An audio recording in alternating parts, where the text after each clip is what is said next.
Assalamualaikum warahmatullahi wabarakatuh. Perkenalkan, nama saya Auron Sulistiono. Di sini saya akan mempresentasikan mengenai tugas ujian akhir semester dari mata kuliah Sistem Informasi Akuntansi.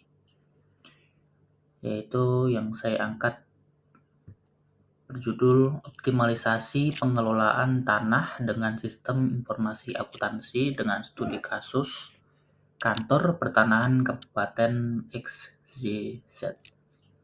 Oke, kita langsung masuk pada pembahasan. Untuk latar belakang sendiri adalah pengelolaan tanah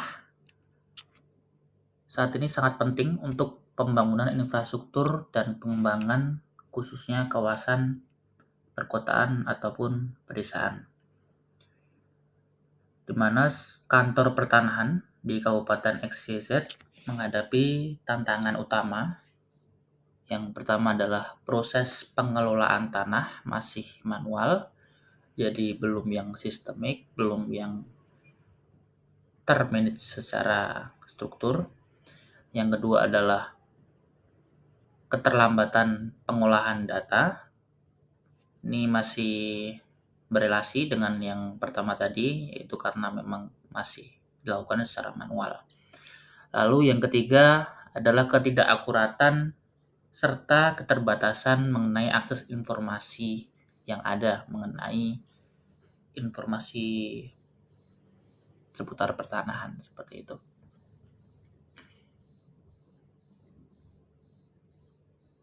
Untuk optimalisasi pengelolaan tanah dengan sistem informasi akuntansi di sini terdapat masalah utama, yaitu ada keterlambatan pada pengolahan data dikarenakan proses masih manual, jadi menghambat dari akses datanya.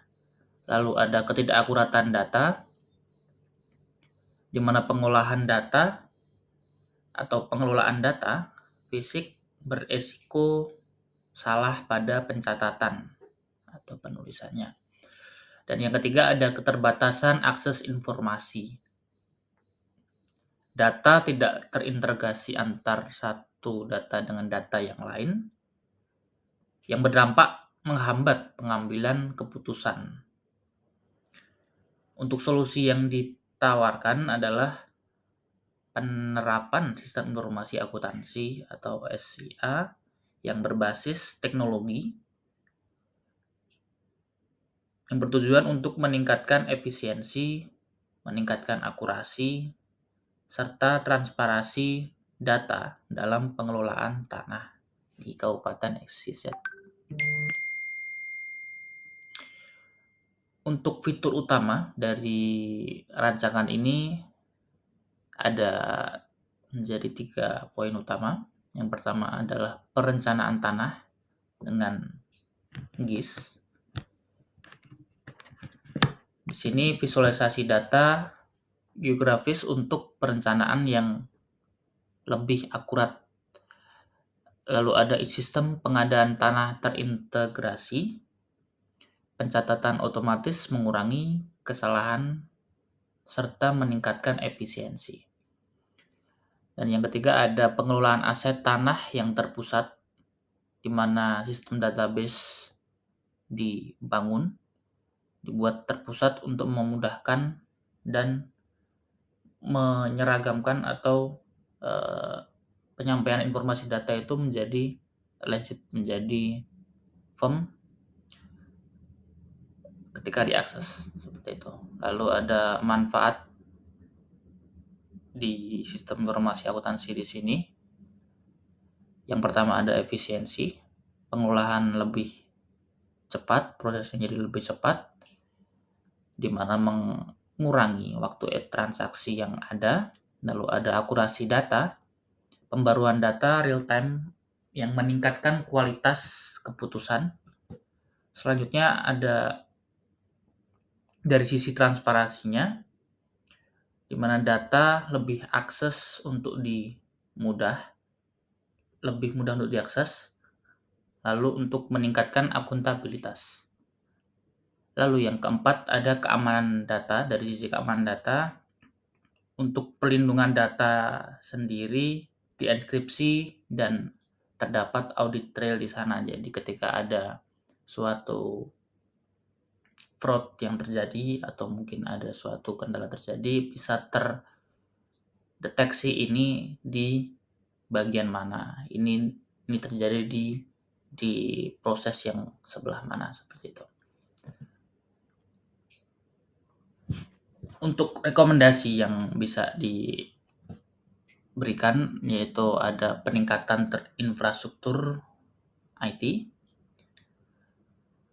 khususnya pada pembaruan perangkat keras serta pada jaringan internet. Lalu yang kedua ada pelatihan pegawai untuk memaksimalkan dari penggunaan atau aplikasi dari sistem yang diterapkan. Selanjutnya ada kolaborasi dengan instansi terkait atau stakeholder terkait untuk melancarkan ketika ada suatu layanan yang terintegrasi dengan instansi atau stakeholder yang lain. Dan yang keempat ada evaluasi dan pemeliharaan sistem.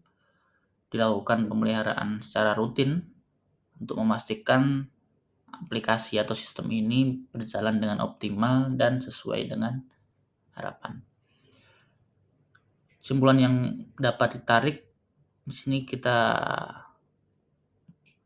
bagi menjadi 3 kesimpulan utama. Yang pertama adalah penerapan sistem informasi akuntansi dapat mengatasi permasalahan khususnya pada bagian pengelolaan tanah yang masih dilakukan secara manual, serta dapat meningkatkan efisiensi, meningkatkan akurasi, meningkatkan transparansi, serta keamanan data. Selain itu, untuk mendukung pengambilan keputusan yang lebih cepat, yang lebih tepat, khususnya dalam pengelolaan tanah. Mungkin sekian yang bisa kami sampaikan, kurang lebihnya mohon maaf. Wassalamualaikum warahmatullahi wabarakatuh.